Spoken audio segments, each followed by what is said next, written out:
Hello, and welcome to the Dublin Arsenal podcast. I'm your host, as always, Jonathan Giles.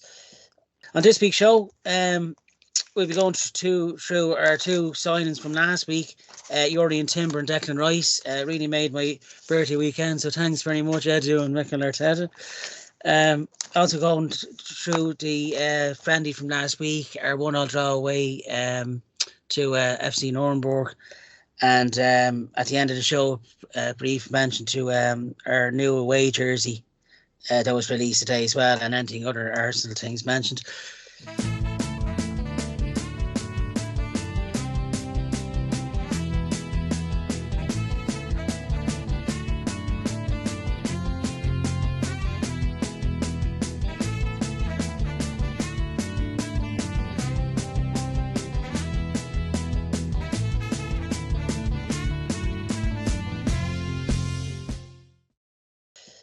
I'm joined this week by my guests through last season and hopefully throughout this forthcoming season.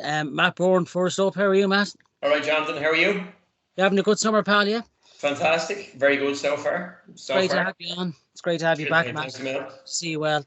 And also joined by Craig Smith, one of the young guns. Meltdown number 2, we nicknamed him last season. Hopefully not this season. He'll be doing an in-gun. How are you, Craig? Good, Johnny. Doing good, Johnny. Having a good summer. Missing the Arsenal games. Don't know what to be doing with myself. Yeah, same here, pal. But not long left now. 3 weeks to go till you're at the Community Shield, pal, against Man City. I have to say, the best two looking lads on the podcast. I'm blessed with talent. I hope all the listeners and viewers. Agreed. I'm fair to say that I'm the best looking of them all, but anyway. I think Ozzy and Eamon might give out about saying that, Johnny. Yeah. I'll have them on soon enough. Eamon, are you listening? Are you listening? Yeah, I'd just like to give a shout out as well before I go in. I'm hoping to have Ian Selly, the ex-Arsenal player that played for us in the, I think, Matt, am I right saying the early 90s? Yes, you would be right saying the early 90s. Yeah, absolutely. Yeah, his Twitter pic, actually his main Twitter pic is him, Ian Rush challenging the ball off him. So that's going really far back. That's around 93, 94. I say at a push, but if Ian is listening to this when it goes out, Ian, it'd be great to have you on the show, and thanks for funding us as well. Another good Arsenal pro. Just on that note of Ian Selly, that might come on there as well. I've been in touch with Elliot Smith from the Yankee Gunner podcast. I'm not sure if you heard of it before. No. I was in touch with him a few weeks ago. He said he would come on. But because he's living in America, we might have to do it at a time that might suit him. Yeah.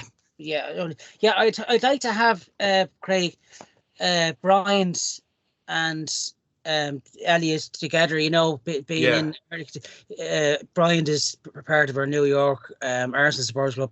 Craig actually met him back in March. Was it, Craig? Yeah. So it'd be great to have the two of you on if you are listening, lads.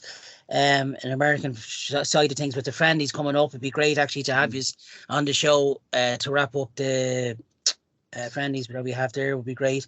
You can catch our shows always on YouTube, Spotify, Twitter, Instagram, TikTok, and Facebook. As always, check out our sister show Beyond the Last Man with Merton.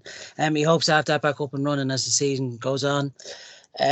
Check out our sponsors, Balon Sports Direct, and also for this forthcoming season, a good friend of mine, Colin, and his partner Lynn, LUCAN Housekeeping Services. They specialise in carpet and upholstery, so they're fairly new on the go, and look, anything that helps. If you are interested, just mention Dublin Arsenal when you're contacting them, and they'll give you all the info there you need from them. Check out our friends. Declan Rice house last week, Johnny, did they? They did actually, yeah, and they done such a good job. He signed on the Saturday. Thanks very much, lads. That was one on the house. I was told they left a pot of muller rice on the table. Yeah. Check out our friends at justarsenal.com. Pat McLaughlin, thanks for putting us on your page. It's getting us really good views. So thanks again. And check out Pat and the lads. There's great content on that page as well. And also go to the River Bar in Dublin City Centre for all the games this coming season, including, thank God, after 7 years out, the Champions League nights on Tuesday and Wednesday. Last week's stats, lads. Last Monday's stats was 1,932 views, 7 likes and 3,030 subscribers. So we're going really strong, and thanks to all the viewers and listeners. Any comments that you'd like, good or bad, about the show and why you'd like to see added, please leave in the comment box on the Dublin Arsenal YouTube channel. Be much appreciated. And also a shout out, as always, to Martin, who edits the show. Without him, there would be nothing on the Instagram or YouTube channel. So thanks again to Martin. I'm starting with the new signing. So lads, last Friday, of course, we brought in, first of all, Urian Timber for 38.5 million. The fee will rise to 22-year-old. Can play as a right back or central defender. Made his first team debut in March 2020 for Ajax. Won 2 Eredivisie titles and 1 KNVB Cup, which is the equivalent to the FA Cup in England there. And he won the Marco van Basten Award in 2022. So that's not too shabby in a short career. 85 appearances for Ajax, scored 6 goals, 2019 to 23. As I said to Martin last week, I saw him a fair bit in the Champions League, particularly in the 2 games against Liverpool, home and away, and he's very athletic. And really, for Martin to say that he could be a Van Dijk is some, it's some compliment to pay a young lad. And I saw a bit more of him there today over YouTube and on. He does look the real deal. Go to yourself first, Matt. What do you make of the signing in the Urian Timber? A welcome addition? Yeah, absolutely. Very, very good addition. I'll be first to admit I didn't know a lot about him before he signed, but like yourself and like most Arsenal fans, YouTube is a great thing. And I think before or just when there was talk about him, I thought the most I heard anybody saying about him was he played great against Liverpool last season, and that's what most people were saying. But I have looked at a bit of footage of him. He does look very, very good. It's great to have backup for Ben White. I think probably Tomiyasu, unfortunately, may not get a look in this season. It'd be very, very hard for him to break into it with Timber in now for backup for White. Obviously, we need some good backup in the centre of defence as well. Hopefully, we can keep everybody fit. But very, very good addition. And let's just see how he fares out. Yeah, it's quite nice as well. Before I come on to yourself, Craig, sorry, it's nice to have a backup. He can play as a central defender, and what happened to Saliba at the end of last season, it's great the way he can convert into a centre back, isn't it, Matt? In case of Well, QR did a very good job when he came in last year. In fairness to him, but it's good. Like, you're gonna need that competition. In the side, you're going to need to be putting out a really, really good 11 week in, week out. And I think with the additional signings like him, like Rice, obviously, Havertz as well, I think is an excellent signing. Havertz before he joined Chelsea was absolutely phenomenal. And whatever happened to him there at Chelsea, the way they set up, the way they had so many individuals playing, he never got a chance to shine. I think he could do very well in our side. And it's just great to see good competition. We're going to have a very, very good bench this season. Very good bench, that anything could happen. And it puts us right up there with City, without a doubt. We keep on the way right last year, all going well. And, other teams are going to get stronger too, but we've set a stall now with our signings. I said to you before the cast started there, Jonathan, the fact that City could bid on, I know we'll talk about Rice now, but the fact that City could bid on them and we could outbid them without even thinking about it, it's great to see. And it's really looking forward to the season now. Can't wait for the start. Yeah, it's the last 2 or 3 transfer windows have been really exciting for the Arsenal, and they've added nothing but quality. And have looked at a young age category as well for going ahead to the future. Yeah, it's very clever business by Edu and Arteta. Craig, what do you make of the signing of Urian Timber? Are you excited by the prospect of him? Yeah, I'm absolutely delighted. He's a player I've always rated. You know, you've seen him a couple of times in Champions League for Ajax, and he's always done well. You know, I think you need a big squad, especially with the Champions League this year.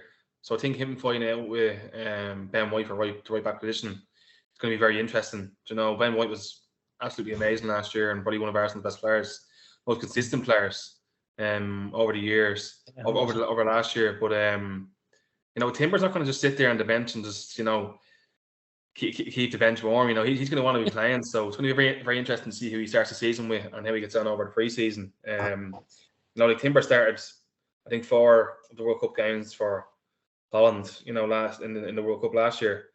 You know, so he's an experienced pro. Like, you know, he's 23 years of age. And I could be wrong there. But, he's just turned 22. Sorry, yeah, he's young, but he's been around a while. Yeah. Yeah, you know, and he's came from the Ajax Academy. So, you know, Ajax Academy normally produce good players, and the last kind of few players that came from Ajax to Arsenal, you know, Dennis Bergkamp and Bolt, you know. Yeah. You know, they did very well. So if he does half as well as Dennis Bergkamp, he'll have a very good career at Arsenal. But no, Matt touched on it there. You know, you need a big squad. This thing I kind of worry about most this year is, you know, the transition from the Premier League to the Champions League. You know, from August to December, there's a lot of games. Yeah. You know, quick and fast, and it's just whether the squad can cope. I think we do have a very good squad now, and we have a very decent 14 to 15 players. You know, arguably, I think maybe we could add 1 or 2 more to maybe max that squad out. But there's a lot of players still get rid of. Like even the squad going to America there, I think it was 29 players, and Smith Rowe and parties to join, which is going to be 31 players. So it's far too big. You know, there's a lot of players that need to go on loan, and a few players that we need to sell, but probably don't want to leave the club because they're on big wages. The likes of Pepe and Cedric, you know, they're on the books of 90 grand to 140 grand. So why would they want to leave Arsenal, you know? So I don't know if that might be a thing where they might not go till the end of the window, which is frustrating. But look, I suppose they're being paid by Arsenal. Their title to stay there as long as they wish. But I think they'll be forced out, both of them. Between them, 90 grand and 140 grand. You know, it's a lot of money for wages where Arsenal could be spending that on other players. But no, I've been absolutely delighted with the 3 signings so far. I think Timber's a very good defender. I actually think he could play in midfield because City last year they went to 3 to back and 2 in midfield, and they brought John Stones in. And I wouldn't be surprised if Arteta does something like that with Timber. Yeah, 100%. Yeah, you wonder, has he got a different tactical side of things now? Because he's got a good few players in his arsenal now, hasn't he? To choose from, you know. And I think a good test will be the game you're heading to, Craig, the Community Shield.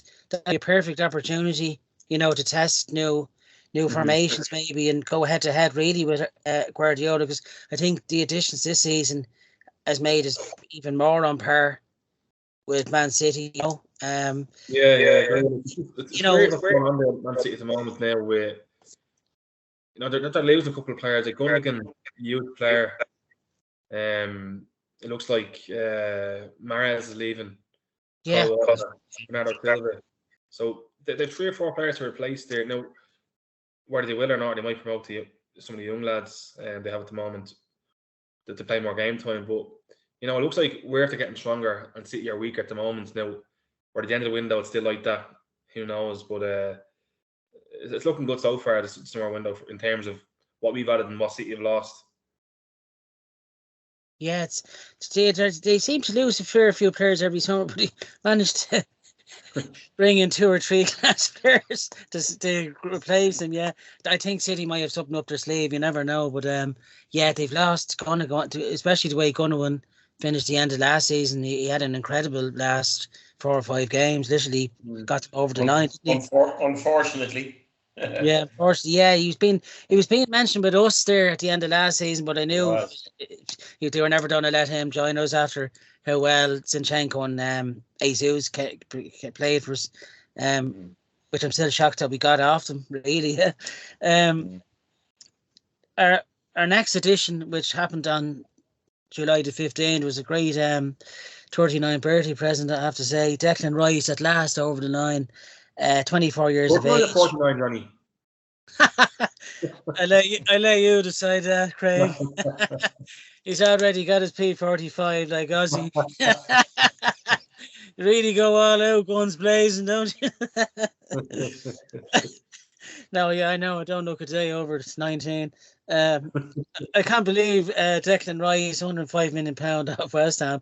He's still only 24. He seems to be around forever, though. You know, plays of course as a central midfielder, a really good one at that.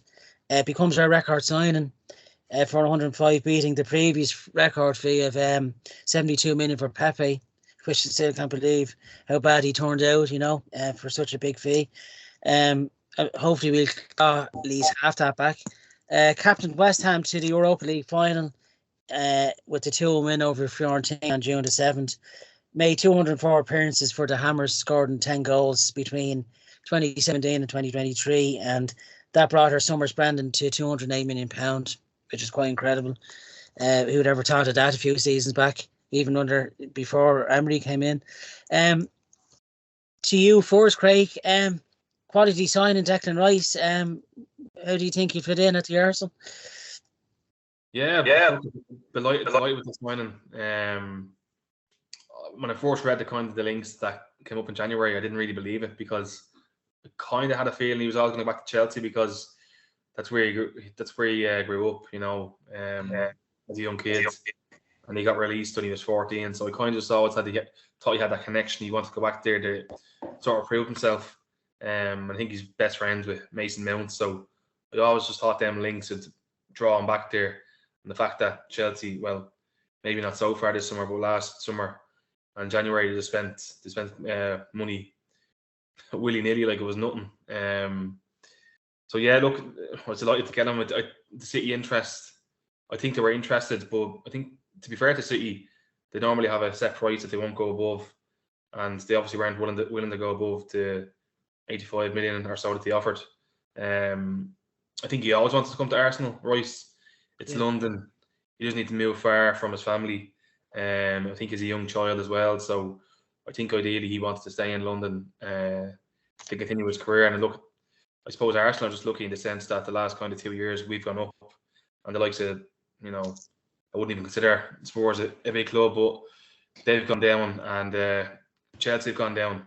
So I just think it was the right moment at the right time for Rice to come to Arsenal, and it looks like we're probably City's closest challengers again next year. Whether I'm going to say that anyways, some people might debate that, especially rival fans, because I spoke to rival fans over the kind of the summer, and I think a couple of them think that Arsenal aren't even going to finish top 4 because they think last year was a fluke year. So I'll be delighted when Arsenal prove them wrong. But yeah, I think Rice is the statement signing that Arsenal needed, and I think it's going to make people kind of worry about us now, because, you know, we've never really went and bought that proven player before. Maybe the likes of Ozil and Bergkamp over the last 25, 30 years, but other than that, I can't really remember anybody that's been that high caliber. Possibly, maybe Sol Campbell as well, but I just think signing Rice is going to propel us to higher levels. I think we're maybe 1 or 2 players short now of an amazing squad. Yeah, listening to his interview as well, Sky Sports News on Saturday, it was all over for the guts of 2 or 3 hours from 1 o'clock onwards. And his interview, he spoke really well, you know, and you could hear actually the excitement and the enthusiasm that he was at last an Arsenal player. You know, it's like a dream come true for him. You know, it was one of those interviews where it wasn't for the money. He just wanted to be at the Arsenal, which is, you know, I haven't seen that from a player that joined us for a long time. You know, actually wanted to be there, and he's good mates as well with Eddie and Nketiah as well. You know, from his time as when they played for Chelsea, thinking in the underage there. So he's coming with a glowing reputation. I can see him. Can you see him actually, Craig? Before I come to you, Matt, can you see him as a future Arsenal captain? I definitely can see him as future Arsenal captain. When that will happen, I don't know, because, you know, Odegaard's a great player himself. Yeah, he leads by example. So I think the only way that kind of happens is if Rice becomes the main leader there, you know, and kind of has to be given the captaincy armband, or maybe Odegaard gives it up and passes it on to him, but or Odegaard maybe moves on from Arsenal. But look, I don't want that to happen anytime soon, because I thought Odegaard was unbelievable last year, and he's a player that I definitely wanted Arsenal for a few years. But yeah, I think Rice is the future Arsenal and England captain. Although he's Irish. I knew you were going to mention that. his head is easily torn when the pot of Mother Rice is pumped from. That's for sure. What do you make it a signing, Matt? That's a real, as you said just a few moments ago, a real signing of intent from the Arsenal board, isn't it? The Cronkies have given the money to make things happen now, and it's in Arteta's court now firmly, isn't it? Yeah. Well, look, I hadn't heard much about Rice before. No, I had. Listen, it's an absolutely fantastic signing. I think he is. He's going to be. When Craig was talking about future Arsenal captain, I don't know. We always talk about that when a player signs. We said that about Tierney for a long time, and we see what's after happening to him. You know, in the last year, not his own fault. He's a quality player, but you just never know with these players. You know, Odegaard is a brilliant captain. I think he's done a fantastic job. I don't see anybody ousting him anytime soon. But yeah, look, brilliant signing to have. Worth 105 million? I don't think so. But like you say about Pepe earlier on, you know, signed for 72 million, and you know, look at the player he turned out to be. I think there's probably a player in there in Pepe somewhere. They don't make their own fees. That's down to the clubs and the hype, you know. And an English player or / Irish player, there's always a premium for them, you know. Any English player, you could throw 40, 50 million on his price tag. It's as simple as that, you know. But look, he's a really good player. I hope he stands up to the hype. Because we needed a statement. You know, we spent all last season fighting all the way with City. We nearly took them there. We just fell that little bit short. I think a player like Rice could put you over the edge, could get you there, could absolutely get you there. And I think, just judging by what Arteta is saying as well, there's possibly another couple of signings in the pipeline. He did an interview the other day. It'd be nice to maybe see somebody else come in as well. But don't forget, like Craig said earlier on, we are going to lose some players. There's a lot of talk about Partey leaving. You know, that's a big hole to fill in the midfield there. You know, he kind of went off the boil a little bit towards the end of the season himself. We've obviously lost Xhaka as well. So you know, to bring one player into the middle there,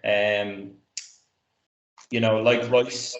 There's still room for one more, I think, and to get one more player in there alongside him could be absolutely fantastic. I mean, you know, we're going to have a fantastic squad this season as it is, and I think possibly there could be something stirring in the background there for one more central midfielder. If they're going to lose Partey, if they lose Partey, they're going to have to really get somebody else in there as well. And we have to see how that transpires. We could lose. There could be 4 or 5 outgoings easily. I mean, a couple of them you're not really going to miss. You'd miss. Obviously, you're not going to miss someone like Cedric, or you know, probably you're not going to miss Pepe. I'll miss Rob Holding. Nobody else will. You're just jealous of that hairline, Matt. yeah, that's it. Yeah, I'm just jealous, you know. But no, listen, very exciting, very exciting season ahead. Really looking forward to it, and to have. I think Havertz is going to turn out to be a really good signing. I really do. I didn't get to talk about it. You were talking about him last week, actually. Yes, just to bring that into that, Matt. Sorry for coming across. Yeah, do you think Kai Havertz? Can you see him being the player that he should have been for Chelsea? Really, you know, he does have the ability and the quality, hasn't he? Absolutely. Yeah.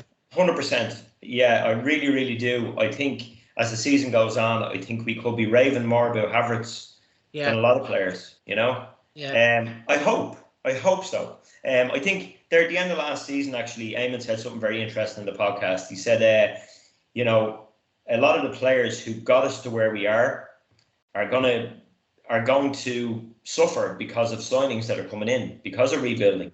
You know, like I said about Rice with Timber, or Ben White with Timber. You know, I mean, how do you drop Ben White the way he's played last season? How do you take him out of the squad and just throw Timber in there? You know, Ben White has worked his arse off last season to get us to where we are. The same with Gabriel in the middle, and you know, how do these players, how do you replace them with a new signing when they've been so good? You know, but you do need that backup. We're going to have a lot more games this season, hopefully with the Champions League and everything else, and hopefully we can go far, get out the groups, and keep going on in the competition. And you're going to need that depth.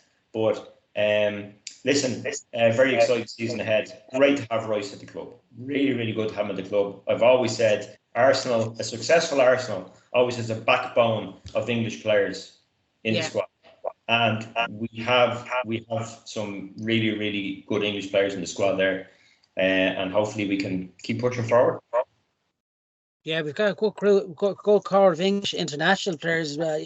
Yeah. Saka, Ramsdale, and Rice now does the name trade him. Yeah. And White as well, who doesn't get a look in for some reason. Yeah, but, you know. Yeah. And he kind of goes. Yeah, and I think in fairness, you know, it shows, as you said yourself there a few moments ago, Matt. It shows the quality that we've added and what we have as well. Like. When you've got a player not being mentioned of the quality of White, shows how well we've done in the transfer window. You know, constantly bringing in quality now. You know, there's very few signings where you'd say, "Oh, should I have been? Should he have signed him?" Or, you know, there's very few where you put question marks over them. And they're not panic boys either. You know, usually, you know, Arsenal are you know, would always go to the last day of the transfer window, to bring in somebody and make a panic boy, or, you know, bring in a Shamak or somebody right at the end, or a Perez or something, just to appease people. We've done it early. They're all on the tour. You know, they're all going to integrate well together, and it really makes it very, very exciting. Yeah, when you look at the three signings, that Havertz is 24, Rice is 24, and Timber 22. You know, and we've got rid of Saka, who was probably the oldest of most of them last season. You know, him and Partey kept the early. It's an exciting squad for the years to come. You know, and it's great as Arsenal fans. We waited so long to have a team on par of the Invincibles. You know, and they were some team, but these would be far behind them all going well. You know. Sorry, Craig. Just off what you said there a couple of moments ago. Just Matt was saying, I think we'll make it one more. My argument there, Matt, would be probably, I think even if Partey stays, I think we need one more centre mid in, because personally, with Champions League and Premier League, I don't think Elneny, Jorginho and Rice is enough. I think you need one more there, regardless. And if Partey goes, I'd argue you need even two centre mids. Now, from what I've read, I think obviously there's stuff going on with Partey's personal stuff, you know, which might be influencing a sale there as well. But I don't think Partey can go unless we get a big offer. But if Partey does go, I think we need two centre mids in. I think if Partey stays, we even need somebody younger, maybe. And I just talk of Lavia, but 45 million for a 19-year-old is a lot of money. Whether that price might come down, who knows? I think the other position in the squad where I think we need backup is right wing. I think we need a winger. I've seen today there's links with Mohamed Kudus from Ajax, who seems a very good player. He'll be great backup for Saka.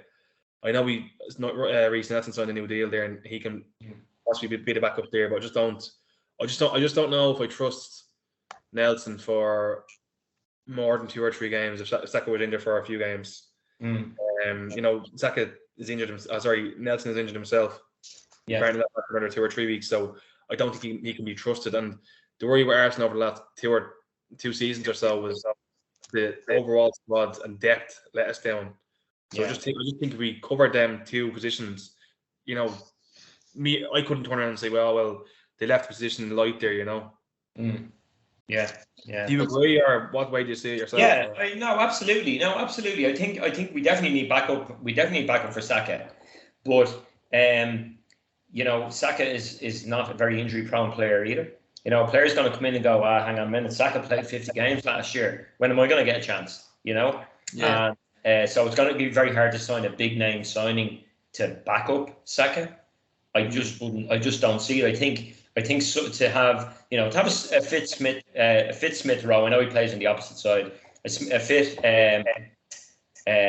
Nelson, and Saka is really, he could get a very bad injury. You just don't know. But I don't think we're going to get a big name to come in to compete with him. I just don't see it. I don't see any player coming in going, I'm going to take Saka out of the team. Nobody's taking Saka out of the team. Yeah. And that could, now they might come for the wages, they might come for the Champions League and the prestige of playing for Arsenal, whatever else, but nobody's going to out Saka. No. And I don't. Do you feel the same? Do you think it's going to be fairly hard to get him out of the? You're not going to get him out of the squad. You're not going to get Saka out. No, I completely agree. It's just if you. I know you're saying he's not injury prone, but just Arsenal's look, for something. I know, of course, yeah. I just personally, I hope he proves me wrong. I do rate him as a player, Nelson, but I just don't know if he's good enough to sustain, a very good level for 7 or 8 games, say. Absolutely. But I suppose the argument you could say Arsenal could be an attacker that can play, right wing, left wing, something like that, where there's another utility player, because the players they seem to be signing so far this summer seem to be playing in different positions. So, that one signing, if you could play maybe midfield and, winger, would be good. And I think that the lad who are linked to Kudus from Ajax seems to be a centre mid / winger. So maybe that's where the links are coming from. Yeah, maybe so. Listen, the stronger the squad, the better chance we have. So it would be great to get these players in. Absolutely, be great to get them in. But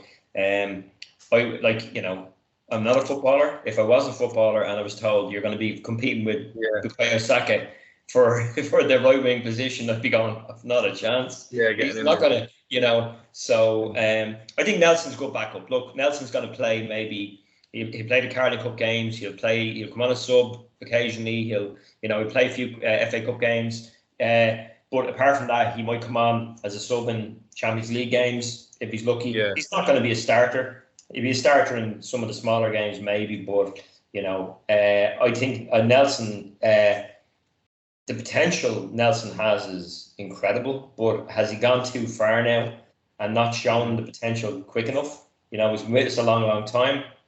Has it gone past the point where you go, look, we've given him a chance, and he hasn't done it.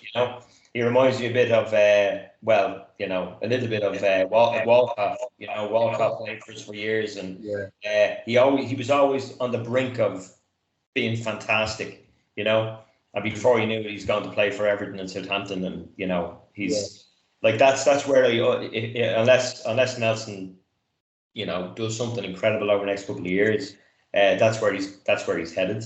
And as much as I'd love to see him succeed at Arsenal. I think to have Hale-end players coming through, Arsenal in their blood, played for the club since they were 7 years old. I love seeing that. I really do. And going back to when I was younger and seeing players like Rocastle and Thomas and all these young players coming through from the same thing, it was just phenomenal. Yeah. So, but look, let's see what transpires. But look, the more signings, the better. The more signings, the better. The more quality, the better. Yeah, great. Yeah, there's one lad that's been thrown around, lads. Don't know whether you'd like him as a central midfielder there as well, as Craig says, for a bit of backup. A Mexican player plays for Ajax, Edson Alvarez. No, West Ham are interested in him. Do you know much about him, lads? He was quite good in the World Cup and Champions League. He's one of those combative midfielders, bit hot-headed at times. Kind of reminds you of Saka when in his younger days, Lars. But a couple of good option to have, in the tough games. Just someone that can, stifle, the rhythm of the opposition. But I'm sure Romeo Lavia, I quite liked him, Craig. That 3-all draw at home. Towards the end of last season, he really stood out, and I think that's probably got Edu and Arteta's eye maybe on him, you know. Yeah, he's from the City Academy as well, isn't he, Craig? He's on loan from City, isn't he? No, he's signed for City. City had a buyback option. Has he? Right. I don't know if it comes into effect this year or next year, but they can buy back for 40 odd million. Oh, okay. So I think that's why Southampton are sticking to their 45 million price. But yeah, look, he looks a great prospect, Johnny. He really does, and he done well for Southampton last year. It's just, I think kind of the worry with him is just you just hope he's not another Sambi Lukonga, you know. But he's unproven, you mean? Yeah. Briefly, lads, we've talked about the incomings there of Havertz, Rice, and Timber, 3 quality additions. Briefly, I asked Martin and Ozzy their thoughts on the 2 outgoings so far that we've had. Pablo Marie to Monza, who was, I have to say, he just really his career didn't take off for Arsenal, unfortunately. Granit Xhaka, most notably, is the big outgoing. Matt, your take on Xhaka? We'll miss him. He was phenomenal the last couple of years. He turned into a cult hero around the club. You know, the fans. I just hit a paper shredder. That's why you think of Pablo Marie. There's a shredder under the table, and I just kicked it there, and it nearly cut my foot off probably. That was Xhaka's contract, and I was just shredding there. So yeah, look, we'll really miss Xhaka. I thought he was phenomenal. He was really, really phenomenal last year. We all agreed in it last year in the podcast when we were talking about him. He got all sorts of props. He got, he was up there as player of the season last year. But he is getting older, and Arteta's trying to build a young squad there. You know, he's really trying to build a young squad. I suppose the oldest players in the squad now will be Partey and Jorginho, presumably. Yeah. And they're miles ahead, but they've got the experience too. So that's what we had last year with Xhaka. We had somebody with experience there. We had somebody that the young players look up to, and he teach them stuff. His discipline was fantastic last year. You know, you'd bet your life the season before, 2 seasons ago, you'd bet your life you get a yellow card every other game, and he'd be banned for 2 games after 5 bookings and so on. But he was brilliant. He was absolutely brilliant. We'll really miss him.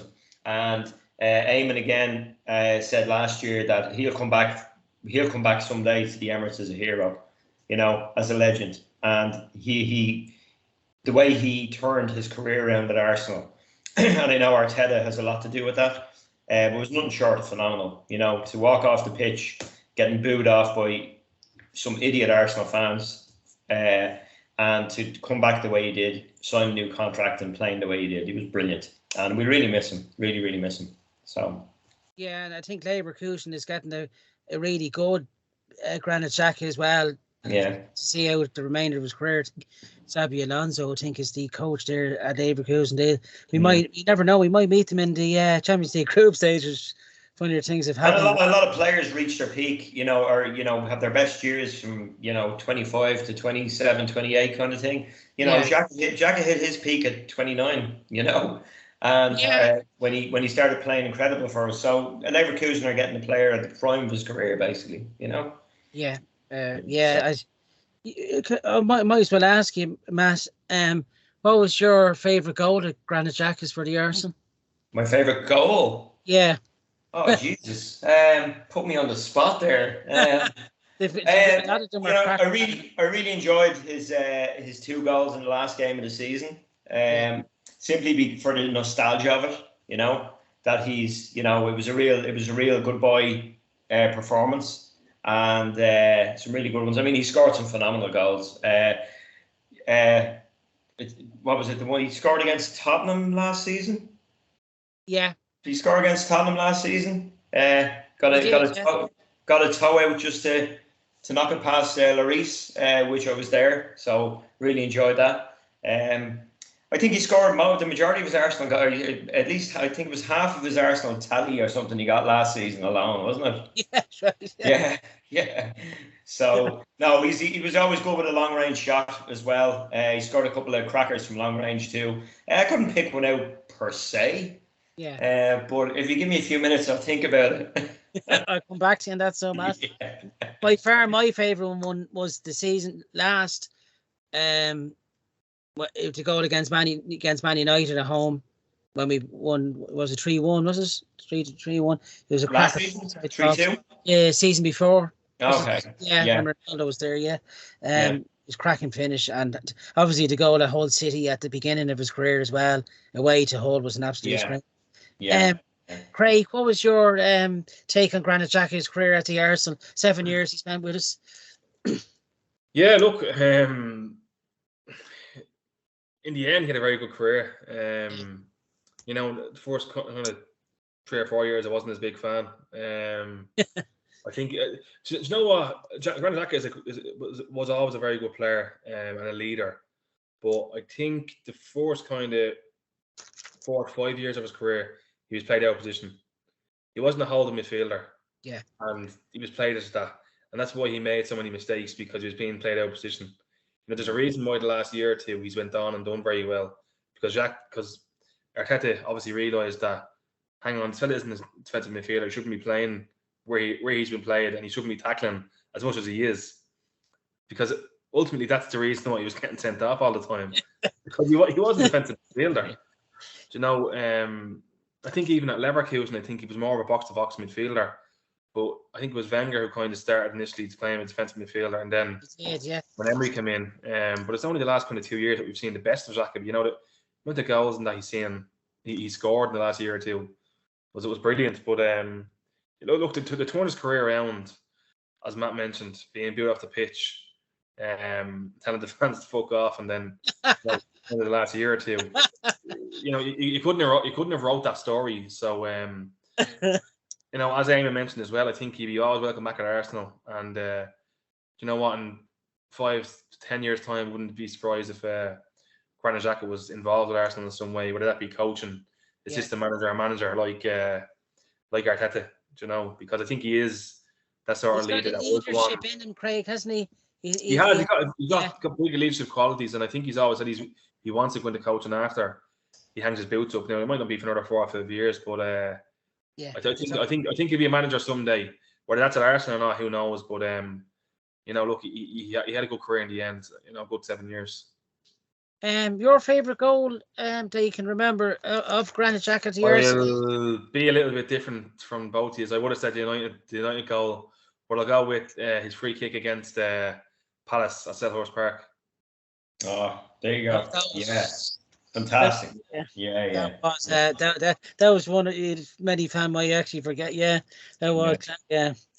Great goal. Yeah, actually, people forget. Changed my mind, Craig, about that one. Yeah. What you could see, like when he got his own chant last season, from the fans, how much they loved him, knowing that he was going. Sadly, as well, you could see. It's just a pity that this kind of run that you had and the song that it didn't happen 2 or 3 years ago, because a lot of credit, Craig, as Matt said. Do you agree that a lot of credit has to go to Mikel Arteta for turning them around as well? Oh yeah, definitely, because I think when Arteta came to the club, he was gone. He was ready to leave. Yeah. And Arteta was the one that convinced him to stay and said, "Look, give me 1 more year. We'll see how you get on." And then 1 more year turned into, I think it was 3 more years with Arteta. So he obviously convinced him and said something to him. Arteta seems to have that way, that when he actually talks to players, he want to actually come and play for him and stay with him. And I think, to be fair to Arteta, he gives players a chance, but if you don't do what he asks, or you cross him, you're gone. You're deemed surface to requirements. You can only ask that question to the likes of Pepe, Aubameyang, Lacazette, Cedric, Tavares. These are all players who came to Arsenal with big pedigree, but they're just not good enough now for the squad that we have. So I think the club and Arteta are rightly so going to get rid of the players. Yeah, they're weeding out the players that the players are being shown up, aren't they? There's that much quality now. You can see the players that just aren't at that level. Yeah, and after the quality, which is, yeah, it is exciting times. So, and as Matt says, the signings that we're making, they're being analysed. That they'll fit into the team. And that was a panic buy in the last day of the transfer window type thing. Yeah. So it's 2 out as we speak. 27 million taken in between Murray and Xhaka. Maitland-Niles contract ended as well, and he's gone. He was a bit of a talent as well. He kind of just sadly burnt out at the end. Don't think he saw eye to eye with Arteta for not being picked regularly, but that's what you get when you have an excellent squad ahead of you. You know what's funny, Johnny? Yeah, go ahead.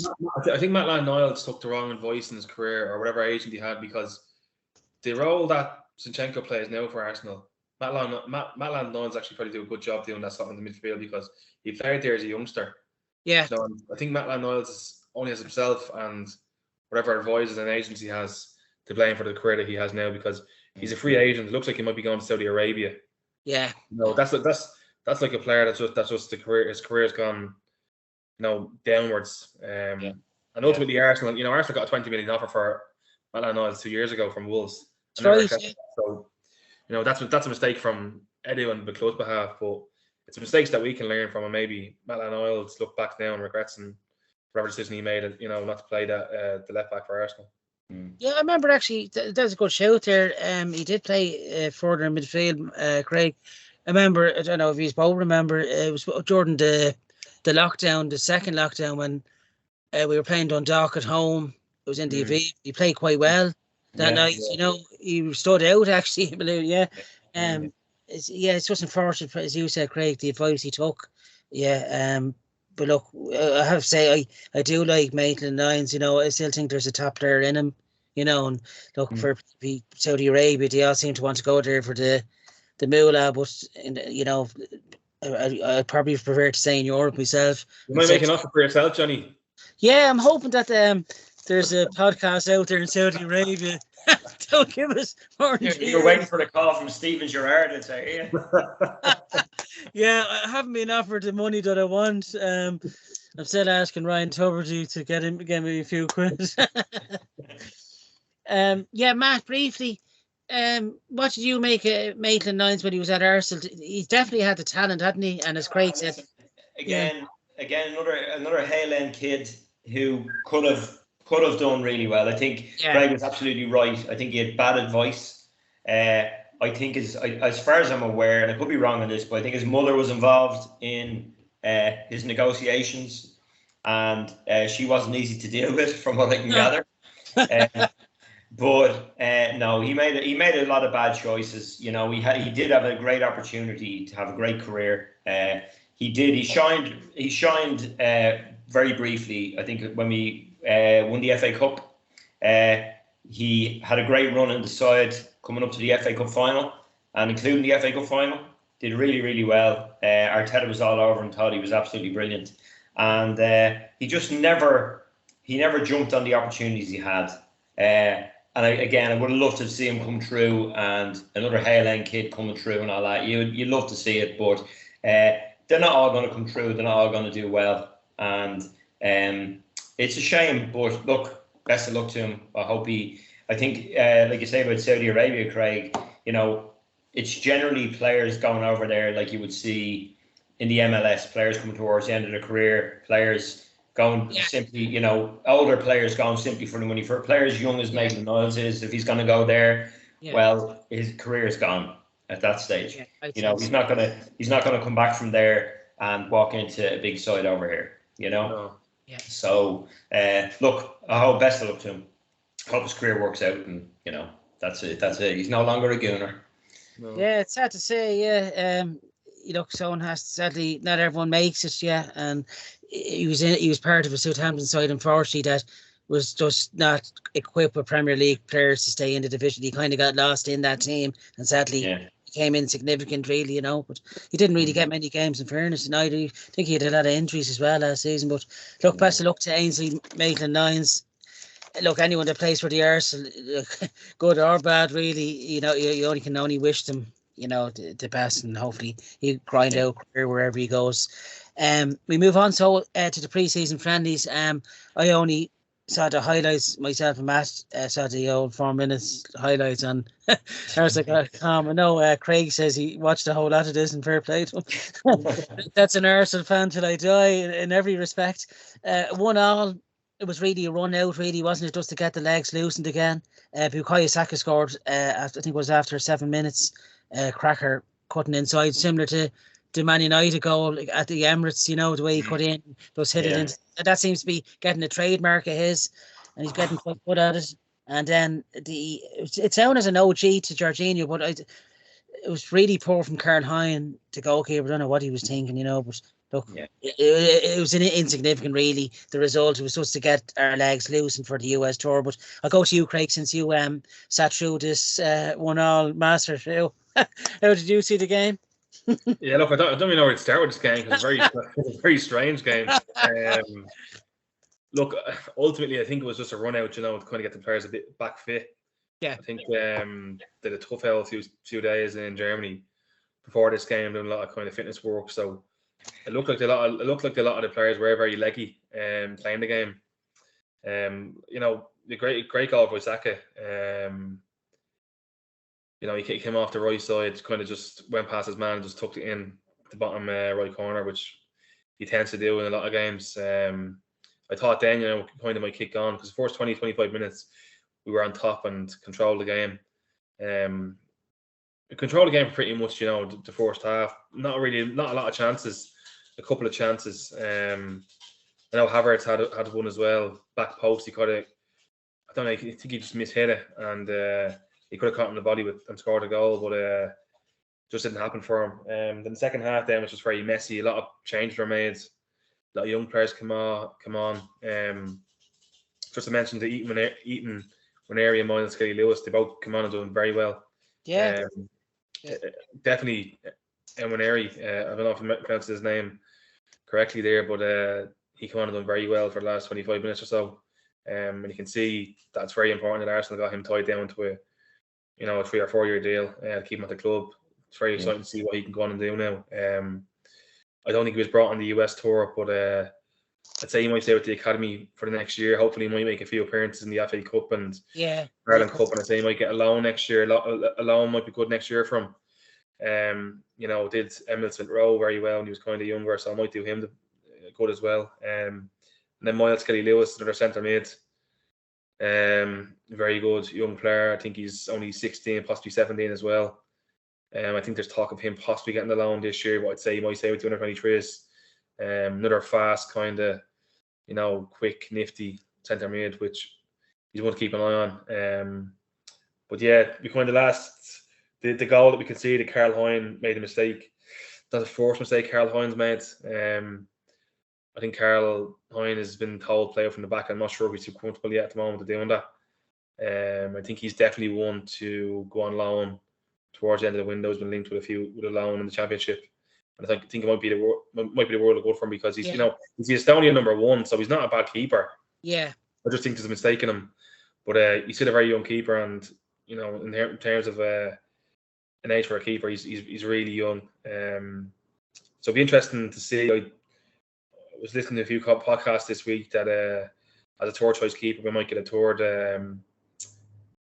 choice keeper, but he's going to be very experienced. So maybe, an old English, British kind of keeper, just to kind of give that experience and kind of, to the squad and to Ramsdale and Turner. Yeah, no, Karl Hein, the ex-Estonian keeper we had a few years back, Mark Poom, thinks very highly of him. He's Estonian himself, and his son actually plays for I think Sligo Rovers. He plays in the Shamrock Rovers. This is I think Shamrock Rovers. Yeah, he like Mark Poom. He had a great career at Derby County as a goalkeeper, but he said he rates Karl Hein very highly in the Estonian international setup. And look, as you said, he's probably overwrought, probably playing so young at a big club like Arsenal. It can get to them at times. He made a few mistakes against, I think, Brighton in the League Cup back in December. He cost us there as well. But I'm sure. Look, as you said, alone maybe in the championship, toughen him up and get a good game time would do him the world of good. Yeah. Yeah, Craig finished by Saka, as you said. Craig, he's only going around from strength to strength now. Matt, I know you saw it briefly, like myself. It was really a game just to loosen up, wasn't it, and get them ready. Games like the first game of pre-season, I think we played Watford and a behind doors friendly. Did, yeah. It was a draw as well. All these games are just to give everybody a run out. Yeah. A lot of players weren't back from their summer holidays at that stage even. So I never the first 2 or 3 games of pre-season you just ignore. Yeah. They're not a reflection on the season. I think this tournament in the States, I think the MLS All-Stars is tomorrow night. Thursday night. So no, again, tomorrow night, yeah. Isn't it? Tomorrow night, I think. It's into tomorrow night. Sorry, it's 12:30. Yeah, but like these are all just run-outs. Give everybody a go before they're either sold or go on loan or whatever else. And I think it'll start to get a bit more serious when we play United in Barcelona over there. Yeah, 100%. And then we've got the Emirates Cup then shortly after that, and then the Community Shield. So come the Community Shield, we should be well set up. We should know our first 11 or close on it. So Craig saw the whole game, described it very well. The little bits I saw were exactly what Craig was saying. It was one of them games. Yeah. You don't look into it too much, but Saka took a shot very well, obviously, and the mistake by Hine for their goal, that was pretty bad as well. So there's nothing to look at there in these early games, really, when it comes. So I wouldn't read into them too much. Yeah, it's good to see the young players like Eden and Weary and Lewis. Just what you're talking about Nweri and Ethan. Let's call him Ethan.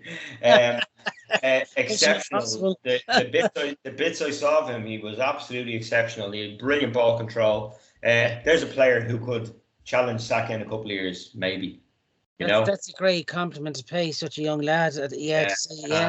Yeah, absolutely fantastic. His ball control is phenomenal. So hopefully he can keep progressing the way he is. Great to see him sign a new deal with the academy as a scholar, and it's great to tie him down because there's a lot of talk about him leaving as well. But it's really, really good to see him sticking around, and hopefully he can. He's one for the future. Definitely one for the future. Yeah, you don't hear many of the current Arsenal players wanting to leave, and that's a great thing, isn't it? Yeah, absolutely. In summer transfers gone by, we've had to lose 1 or 2 key players, and that even weakened the squad further. But we're only at now, and not losing. It's great times, lads. Just to mention, Johnny, tonight at 12:30. I think it's tonight. No, 99% certain it's tonight at 12:30. There's a All-Stars Challenge game where Arsenal, eight or 9 of the Arsenal squad take on the MLS squads in a kind of penalties, free kicks. Oh, pretty good. Hitting it through hoops and that. So if anyone's a late nighter, 12:30, I think it's on telly. I think Apple TV or something like that. I could be wrong now with the on channel, but you sound like you're gonna be up watching this, Craig. If you sit up watching Nuremberg, you can sit up watching this. That's how dedicated he is. You'll stay up watching Arsenal kicking balls through hoops. I know Arsenal.com are showing all the games, particularly the US tour. They're showing the whole lot of them along with the Emirates Cup.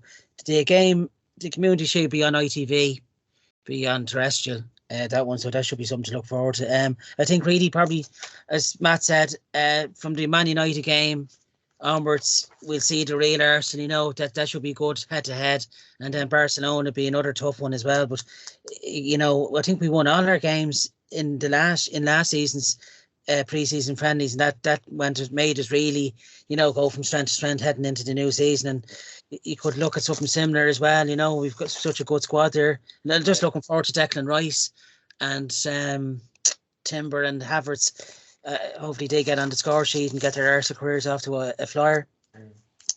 Just a quick rundown of the friendlies that we have over the next 2-3 weeks. Thursday be into tomorrow night into Thursday morning, suppose you could say. The MLS All Stars, Messi and co probably. Man United then it's the Saturday, so it's a quick turnaround there. Saturday. Then next Thursday is Barcelona. Followed back in London then to the Emirates Cup, which is a Wednesday evening. Yeah, Wednesday or Thursday. Yeah, sorry, Wednesday at 6 p.m. That's an evening game. And then the Community Shield is 4 o'clock then on the Sunday back at Wembley. We normally win the Community Shield, so fingers crossed, another piece of silverware. Today, also to mention, the new away kit was brought out for the US tour. Surprise, surprise. Your thoughts, Matt, on the new jersey? Will it be rushing out to the shop? You know what? It could become iconic like the bruised banana. You never know. You never know. Yeah. I mean, the bruised banana is my favorite jersey that I have. I've got the original bruised banana. So, it's not the best. Let's be honest. It's really not the best. It's not Adidas's best work. No, but it's not. They're going to sell a lot of them anyway. You know, you already seen a lot of people on Twitter wearing them already. They could have been rip-offs. I don't know. But yeah. But, not a big fan, but look, you know yourself, when it goes at the end of the season, when it's in the cheap rack, you might buy it. Yeah. Yeah, the tour kit looks top notch as well, the green one. So I think that's the best out of the two of them. Craig, your thoughts on the new away jersey? You know, you're sporting the new home one, and it looks class with the golds. Adidas stripes on it there. That's to commemorate the 2003-04 season, by the way, lads. Is it? Yeah.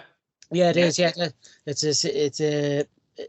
Hopefully, it marks as good luck, Matt, and we can win the league. Yeah, it's got the draw, win on the back, doesn't it? It's got the letters on the back, I think, doesn't it? You ever see that, Craig? No. Yeah, it's on the side, I think. So I'm not doing a model show next week. Yeah.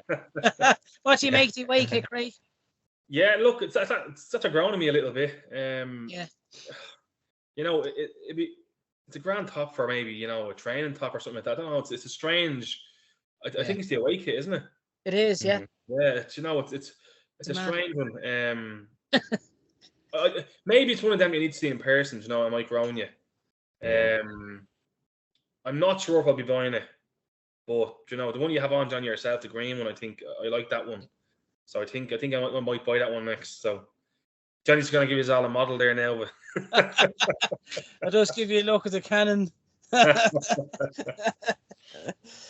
I think we signed Jordy and Timber, and now I'm trying to shift a bit of Timber. So I don't know if that's a no. I'd like to also mention, lads, it's on Saturday, July 22nd, it'll be the 17th anniversary of Arsenal playing the first game at the Emirates Stadium. I think we'll all remember the first game. Dennis Bergkamp was a testimonial there, wasn't it? 1-0 against Ajax. The first goal, who scored the first goal of the game there, lads? Test your knowledge. Gilberto? No, in the Ajax game. He scored against Villa. He did. Yeah, in the Ajax game. Christ. You got me there. Klaas-Jan Huntelaar scored. Oh, okay. All right. And Thierry Henry got the equaliser. But it's mad, isn't it, lad? 17 years already at the Emirates. And we're still waiting to get the Premier League, you know, and it's coming. It is. We're getting closer. Even Arsene Wenger said there in the paper the other day, he can see Arsenal actually going to win the league this season. Yeah. So I hope he hasn't put the mockers on it, or he's given us. I know on Thursday, actually, after the Emirates Cup, the next day after the Emirates Cup, there's talk of Wenger's statue being unveiled. I heard that. Yeah. Your thoughts on that, Matt? Long overdue, isn't it? Yeah, fantastic. Absolutely fantastic. Yeah, already as a bust in the Emirates. Yeah. But yeah, absolutely, totally deserves it. There's other players who would love to see outside the Emirates as well. But Wenger, 100%. absolutely deserves it. And it'd be great to see. Great to see. Yeah. Long overdue, Craig, as well, isn't it? You would have remembered him, a large part of your Arsenal fan. You would have remembered really only Wenger, wouldn't you? Yeah. He was all kind of new up until I was 6 years ago. Yeah, till I was 21. You know. So he was a big part of my Arsenal life, I suppose. It's I just slightly remember the kind of the invincible winning the league, but I don't have much recollection. I would have been only 9 and 10 years of age. Look, Wenger's a legend. He always will be. I just think it's kind of it's disappointing and kind of sad in the way that he maybe didn't leave on good terms. I think if he left after 2014 when they won the FA Cup, I think he would have went out as a legend. He said maybe 2 or 3 years too long. Yeah. And unfortunately, that maybe fans don't appreciate him as much as he should be appreciated, because he did amazing stuff for the club. And it's going to take a big manager to maybe surpass him someday, and hopefully that is Arteta. But look, there's only one Arsene Wenger. Yeah. There's only one Dublin Arsenal podcast as well. There's only one Johnny Giles. Too right, and thank God for that. I have to say, Craig just said there, Matt, he was 8 or 9 when we won the Invincibles, so he doesn't look a day over. It's a baby face. Right. Yeah. My God. Is there anything else that's Arsenal related that you'd like to throw out in the podcast? Maybe. Well, I presume you're looking for more topics for the next couple of podcasts. So probably best to leave the most of it, I suppose. I mean, outgoings. Who you see outgoing, maybe? Yeah, it's definitely Pepe. Yeah, definitely. Well, I mean, there's a lot of talk now about Balon going. Yeah, I'd like to see him stay. He had a lot of chances in the Nuremberg game. He missed a few sitters, but he did. He missed a couple of sitters. Yeah. You could see what Ream has brought to his game. They've added another dimension, haven't they? He's electric pace, hasn't he? God, he's electric. Reminds me of an old. How much better is he than Nketiah, do you think? Or is he better than Nketiah? As an out-and-out goal scorer, I think probably Balogun would slightly edge it, but he was scoring against opposition in the French league that wouldn't be on par with the with the Premier League. So probably Eddie would probably still edge it, but there wouldn't be much. To be honest, there wouldn't be much there now. But I think that loan spell, I think personally, has done him the world of good. I think he's put himself back. He's put him back in the frame. Yeah, 100%. Yeah. It did his price tag the world of good as well for Arsenal. So I don't know. I feel if they. I think Arsenal are at the stage now where they are going to buy landmark players. They're going to go for landmark players. They're not going to go for. They've built a squad there now, and I think they're more likely, to be honest with you, and they'll never do it, but they're most likely to go for someone like Mbappe than to try to push Balogun into the first team at this stage. So I think it's probably a good move to sell him if they could get 50 million for him. Absolutely. Player who's barely ever played for you, get 50 million for him. Why not? That's it. You don't see. Arteta had a quote the other day, lads. I think he just said that we'll see. He's here with us for now. I think the writing's on the wall. I think Balogun's stock will never be higher. I think Arsenal are going to get the guts of 40 to 50 million for him. Yeah. Between him, and Tierney, you should get the guts of 70, 80 million, and that would be a good return for Arsenal. Of course it will, yeah. Two players. I still think Tierney will go to Newcastle. That's gone quiet at the moment. I've seen rumours that Arsenal want 35 million, but Newcastle are only willing to pay 30. So I think that might happen towards the end of the window. Newcastle have Matt Target and Dan Burn there still at the moment, so they don't urgently need a left back. But I think that move just makes sense because he'd be a lot closer to Glasgow, where his family are. Yeah, and Newcastle aren't a half bad team, so I think it might be a compromise there where Arsenal might sell him for 25 or 30 million and just say, right, good luck, Yeah, all the talk anyway is that Tierney's leaving regardless. But I would say, why don't we, offer him to West Ham for 105 million? Just get them back, I can see them taking the bait in that one, all right. Yeah. There's one thing for sure. I don't think Tierney wants to be a bit part player. He wants to know his future, I think, before the season starts. Yeah. I can only wish him the best. I'd like to see him stay. I can't see him. He's just too injury prone, isn't he? And I don't think Arteta really sees him in his plans, really, does he? No. Really. No. I think the Arsenal got 100 million back this summer. Yeah. Players, like I think 27 million so far between Xhaka and Murray. Yeah. So if they sold the likes of Holden, Tierney, Balogun, maybe even Lukonga. Do you think Lukonga could go? Oh, Lukonga will go. I think Lukonga will go. Yeah. Like there's a lot of money to be made there. And it's like if Partey goes, there's another 45, 50 million. Yeah. The only way Partey goes here is if we get our money back from what we paid them, which is 50 million. So you have to remember as well. Like I've seen a lot of people online saying, I hope we sell Partey and blah blah blah. Like Partey on his day is unbelievable. Yes. Yeah. The only argument I suppose about selling him now is that if we wait another year, his value maybe isn't as high as it was. So, if they offer 45, 50 million, I think you maybe have to accept that and then, go and buy another centre mid with that potential, to be the next Partey. Yeah. Definitely the first half of the season before the World Cup break, he was brilliant, wasn't he? We're seeing the real Partey that we signed, and then the last two, probably from the Liverpool away game onwards, he didn't really step up to the plate. He was making bad passes that he wasn't making. Made a couple of big mistakes that cost us goals. Yeah, cost us goals. Every player does it, and you can accept that because of the way he's played over the season. He was phenomenal last season. He was really brilliant when he was playing. You're allowed to make a couple of mistakes. Footballers make mistakes. Declan Rice is going to make them. They're all going to make them. Yeah, they're all going to make them. Yeah, but I think it'd be a shame to lose him. Again, he's just been brilliant. But I think there's just I think he'll probably go.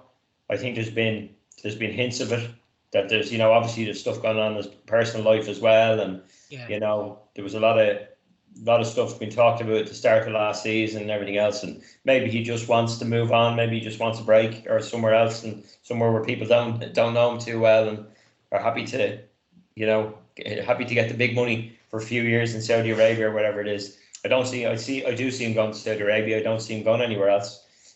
Possibly the MLS, but there wouldn't be.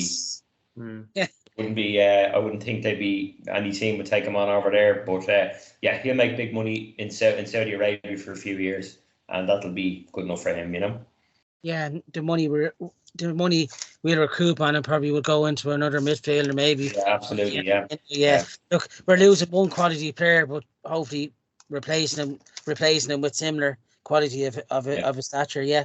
I think that this summer, like if we make one or two more additions, I think going forward we might only need to add maybe one or two every summer. It's not as if wholesale changes. Yeah. I think another one or two more signings here. The likes of maybe next January or next summer, we might only need one player. Because the squad is kind of together and good. Obviously departures changes things, but I don't see any major surgery needed at the moment, bar maybe a backup winger and centre mid as one or two players that could come in. Yeah. It's exciting times, lads, isn't it? It's exciting times. BT Sport changed to TNT Sports as well today, so completely rebranded that. And they've the Champions League as well, haven't they? So it's all changed this season, isn't it? Anything else yourselves that you'd like mentioned, Arsenal related? I know most of the tickets we mentioned, Martin and Carl and myself mentioned, most of it be all a ballot now, won't it, for home tickets this season? Yeah. I'm lucky enough in the sense that I've got 2 silvers, and I've had 2 silvers since the beginning.